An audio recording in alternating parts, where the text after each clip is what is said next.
안녕하세요. 반갑습니다. 취업대장 윤대장입니다. 이번에는 한전 원자력 연료 자소서 항목 분석을 한번 해보려고 합니다.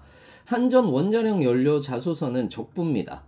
한전 원자력 연료는 원자력 발전소에서 필요한 연료를 설계하고 만들어 공급하는 그런 전문 회사죠. 한전 원자력 연료는 단순히 연료만 만드는 회사가 아니라 좀 안전하고 지속 가능한 에너지를 공급하고 기술 개발로 원자력 발전의 미래를 준비하고 국내외 에너지 산업의 중심 역할을 하고 있는 기업이다 라면서 홍보를 하고 있습니다. 한전 원자력 연료의 자소서는 총 4개로 분류됩니다. 지원 동기, 기존과 다른 방식, 자신의 역량, 불편을 해소하는 부분에 대한 항목인데, 이 불편을 느끼는 항목, 이 4번 항목을 여러분들이 조금 다른 항목이다 라고 생각을 하실 수도 있는데 꼭 그렇진 않습니다. 맨 마지막 항목 같은 경우에서는 어떤 문제가 있고 그 문제를 내가 해결했다라는 식으로 여러분들이 써주시면 되는 겁니다. 자소서 항목 분석이 들어갈 텐데 그 전에 좋아요와 구독 눌렀는지 한번 확인하시고 시청 부탁드리겠습니다. 그럼 이제 본격적으로 시작하겠습니다. 자, 1번입니다. 원자력 연료에 대한 지원한 동기를 입사 후의 목표를 구체적으로 기술해달라라고 이렇게 얘기를 했습니다. 여기에서 자세하게 2개가 나오죠. 한전 원자력 연료에 관심을 언제부터 가지게 되었느냐, 그 계기는 무엇이냐 라고 이렇게 얘기를 했습니다. 자, 그렇다면 여기에서 가장 중요한 부분 중에 하나가 뭐겠습니까? 한전 원자력 연료의 역할과 거기에 매료된 이유에 대해서 여러분들이 써주시면 되는 거잖아요. 결국은 원자력 발전이라고 하는 것에 대한 매력, 그리고 거기에 대해서 핵심 기술을 가지고 있는 그런 기업에 지원하고 싶다라는 얘기를 해주시면 되는 겁니다. 그러니까 여기에서 4가지 정도가 역할이 있죠. 원자력 연료 설계 및 제조라든지 지금 현재 26개 원자력 발전소에 필요한 연량을 전량 공급하고 있습니다. 해외 시장 진출이라든지 이런 것들도 여기에서 핵심적인 내용이 될 수가 있겠죠. 차세대 원자력 연료를 개발하고 있다. 즉 사고 저항성 연료를 통해서 안전한 원자력을 만들려고 한다라는 거에 매력을 느꼈다라고 이렇게 이야기를 할 수도 있을 겁니다.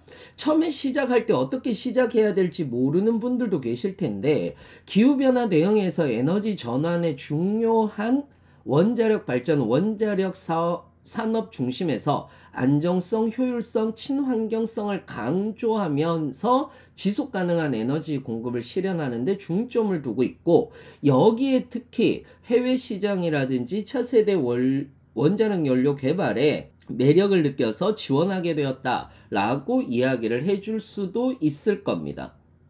거기에다가 이제 사업에 대해서도 조금 더 알고 있어야지 되는 거고, 여기에서 이 4개 자체가 다 사업이거든요.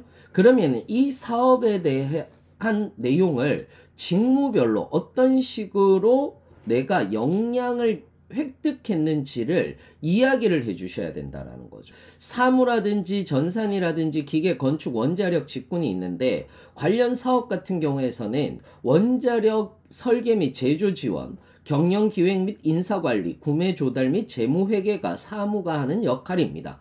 그렇기 때문에 경영기획 예산관리 지식이라든지 또는 전략적 사고 및 객관적인 시각을 내가 가지고 있다라는 내용을 이야기를 해주시면 훨씬 더 좋을 것 같아요.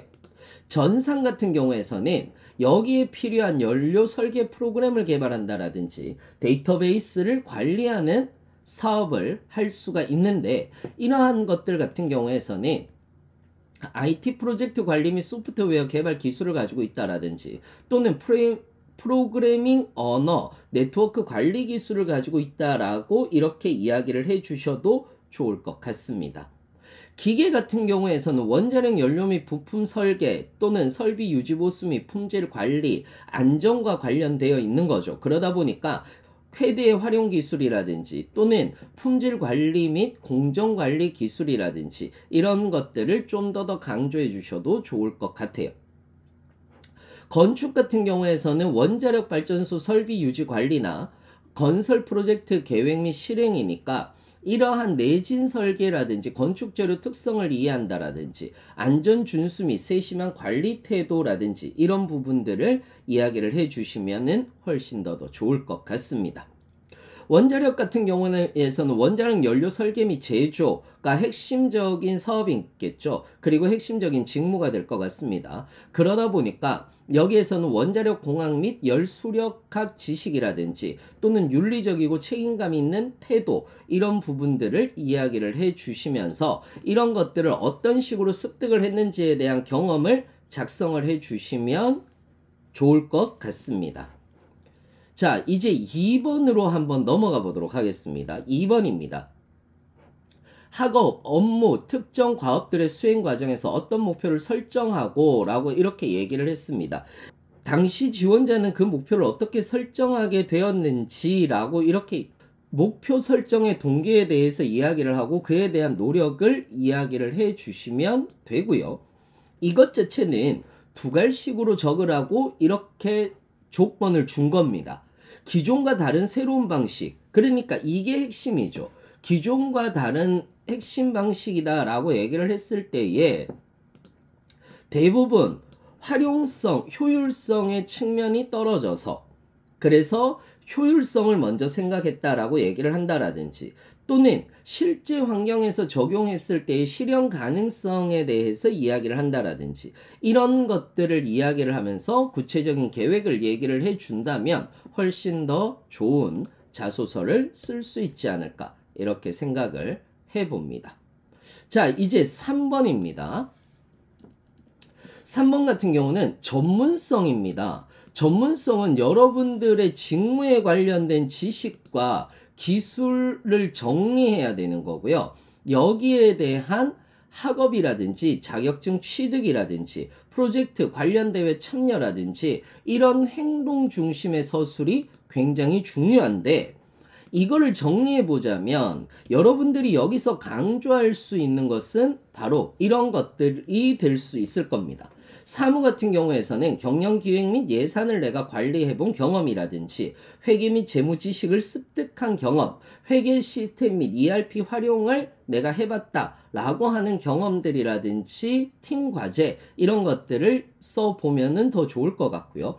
전산 같은 경우에서는 IT 기술 동향 및 소프트웨어 개발 원리라든지 프로그래밍 언어를 내가 할 수 있다 라는 내용을 이야기를 해주시면 좋을 것 같습니다. 기계라든지 이런 쪽들 같은 경우에서는 기계 설계 및 구조 해석 지식이나 그 CAD 및 3D 모델링 지식 같은 것들도 여기에 쓸 수가 있겠네.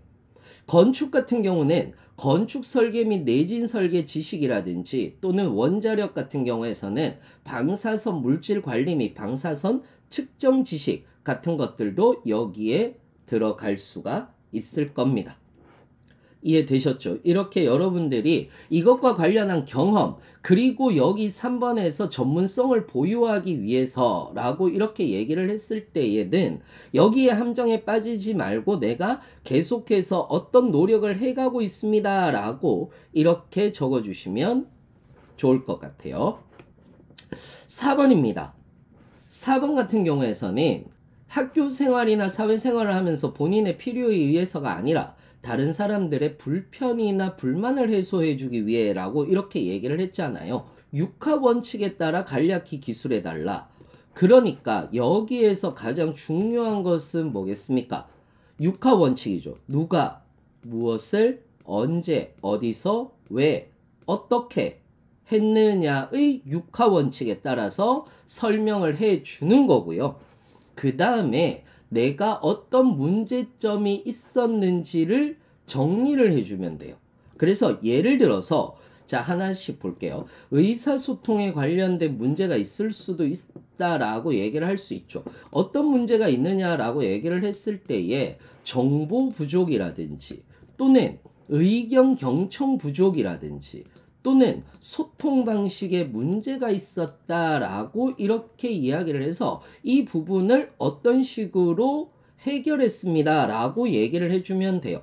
정보 부족 같은 경우에서는 팀 프로젝트의 역할 분담이 명확하지 않거나 중요한 일정이 공개되지 않았을 때라든지 의견이 경청이 부족했다라고 얘기를 하는 것은 회의에서 특정 사람의 의견만 반영된다라거나 이런 경우들도 있을 수 있는 거고요. 그리고 역할과 책임 분배에 대한 문제 같은 경우에서는 업무 과중이 있을 수 있죠. 특정 사람에게 일이 집중될 때가 있을 수 있습니다. 그 다음에 책임의 명확성 부족이 될 수가 있죠. 이런 것들 같은 경우에서는 누가 무엇을 해야 되는지 명확하지 않을 때도 여기에 들어갈 수가 있겠네요. 세 번째는 환경 및 자원 문제, 즉 비효율적인 환경, 업무 공간이나 시스템이 굉장히 비효율적이거나 필요한 도구나 시스템이 제대로 작동하지 않는 문제들도 여기에 들어갈 수가 있을 겁니다. 이거는 계속해서 제 자소서 수업을 들었거나 자소서 유튜브를 보셨던 분들이라면 금방 캐치할 수 있는 내용이다 라고 이렇게 생각하시면 됩니다. 자, 이렇게 해서 한전 원자력 연료 자기소개서 항목들을 함께 분석해 봤습니다. 혹시 추가적인 자소서 작성 팁이나 다른 영상이 필요하다면 댓글로 남겨주시기 바랍니다. 취업대장 윤대장이 늘 여러분들의 취업을 든든히 지원하겠습니다. 오늘 영상 도움이 되셨다면 좋아요와 구독 잊지 말아주시고요. 다음에도 유익한 콘텐츠로 돌아오겠습니다. 감사합니다.